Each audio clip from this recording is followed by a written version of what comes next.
Chapter 9. Somewhere towards the dawn, in the vague shadowland between a dream and the awakening, Kate thought she was startled by a handful of rice thrown at her carriage on her marriage morning. The rattle came again, and then she knew it was from gravel dashed at her bedroom window. As she recognised the sound, a voice came as through a cavern, crying, "Kate!" She was fully awake by this time. Then it's to be Pete, she thought. It's bound to be Pete. It's like, she told herself, it's himself outside, anyway. It was Pete indeed. He was standing in the thin darkness under the window, calling the girl's name out of the back of his throat, and whistling to her in a sort of whisper.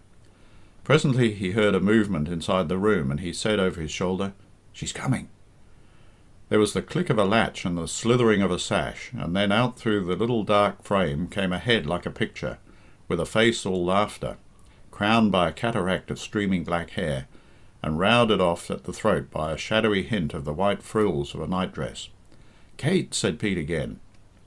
She pretended to have come to the window, merely to look out, and like a true woman, she made a little start at the sound of his voice, and a little cry of dismay at the idea that he was so close beneath and had taken her unawares. Then she peered down into the gloom and said, in a tone of wondrous surprise, "It must be Pete, surely." "And so it is, Kate," said Pete, "and he couldn't take rest without spaking to you once again." "Ah," she said, looking back and covering her eyes, and thinking of Black Tom and the fairies. But suddenly the mischief of her sex came dancing into her blood, and she could not help but plague the lad. "Have you lost your way, Pete?" she asked, with an air of innocence. "Not my way, but myself, woman," said Pete. "Lost yourself? Have the lad's wits gone moonraking, I wonder? Are you witched then, Pete?" she inquired with vast solemnity. "Oh, witched enough, Kate." "Poor fellow," sighed Kate. "Did she strike you unknown and sudden?" "Unknown it was, Kirry, and sudden too. Listen, though." Oh dear, was it old Mrs. Cowley of the Curragh? Did she turn into a hare? Is it bitten you've been, Pete?" "Oh, yes, bitten enough. But, Kate—" "Then it was a dog, it's like. Is it flying from the water you are, Pete?" "No, but flying to the water, woman. Kate, I say, is it burning they're doing for it?" "Burning and freezing both. Will you hear me, though? I'm going away, hundreds and thousands of miles away." Then from the window came a tone of great awe, uttered with face turned upward as if to the last remaining star. Poor boy, it's bitten he is for sure." "Then it's yourself that's bitten me. Kirry," there was a little crow of gaiety. "Me? Am I the witch? You called me a fairy in the road this evening." "A fairy you are, girl, and a witch too. But listen now. You said I was an angel, though, at the cowhouse gable, and an angel doesn't bite." Then she barked like a dog, and laughed a shrill laugh like a witch, and barked again. But Pete could bear no more. "Go on, then, go on with your capers, go on," he cried in a voice of reproach. "It's not a heart that's at you at all, girl, but only a stone. You see a man going away from the island." "From the island?" Kate gasped. "Middling down in the mouth too, and plagued out of his life between the ruck of you," continued Pete. "But God forgive you all, you can't help it." "Did you say you were going out of the island, Pete?" "Course I did, but what's the odds? Africa, Kimberley, the Lord knows where." "Kimberley? Not Kimberley, Pete?" "Kimberley or Timbuktu, what's it matter to the like of you? A man's coming up in the morning to bid you good-bye before an early sailing, and you're thinking of nothing but your capers and divilments." "It's you to know what a girl's thinking, is it, Mr. Pete? And why are you flying in my face for a word?" "Flying? I'm not flying. It's driven I am." "Driven, Pete?" "Driven away by them that's thinking I'm not fit for you. Well, that's true enough, but they shan't be telling me twice." "They? Who are they, Pete?" "What's the odds? Flinging my mother at me too, poor little mother, and putting the bastard on me, it's like.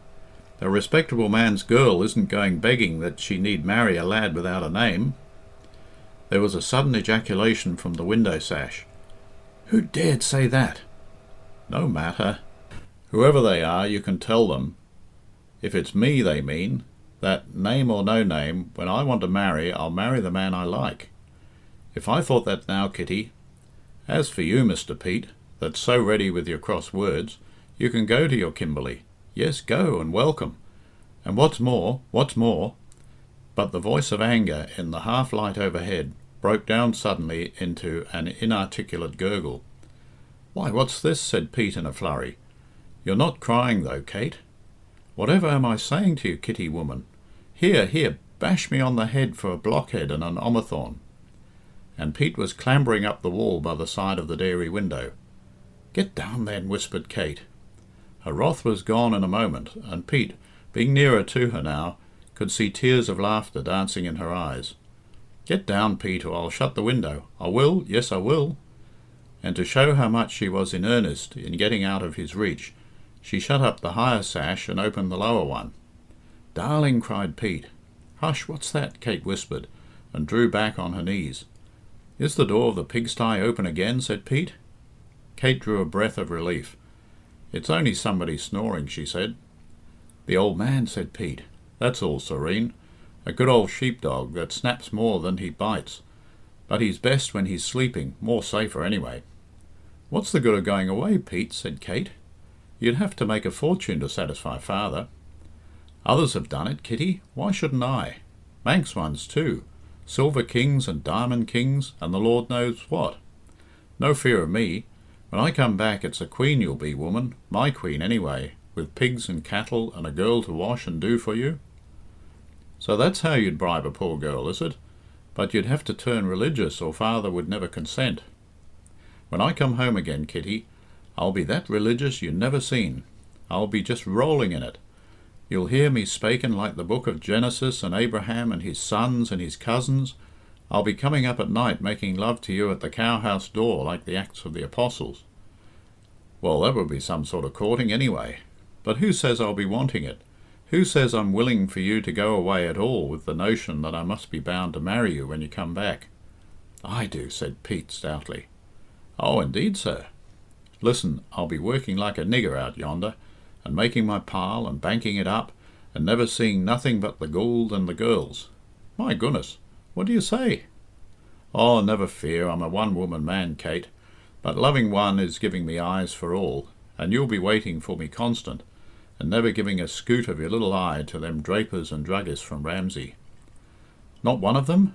Not Jamesy Corrin even? He's a nice boy, is Jamesy." "That dandy divil with the collar? Hold your capers, woman. Nor young Ballawhaine, Ross Christian, you know?" "Ross Christian be well, no. But honour bright, you'll be saying, 'Peter's coming, I must be through.'" "So I've got my orders, sir, eh? It's all settled then, is it? Hadn't you better fix the wedding day and take out the banns, now that your hand is in?" "I have got nothing to do with it, seemingly. Nobody asked me." "Whist, woman!" cried Pete.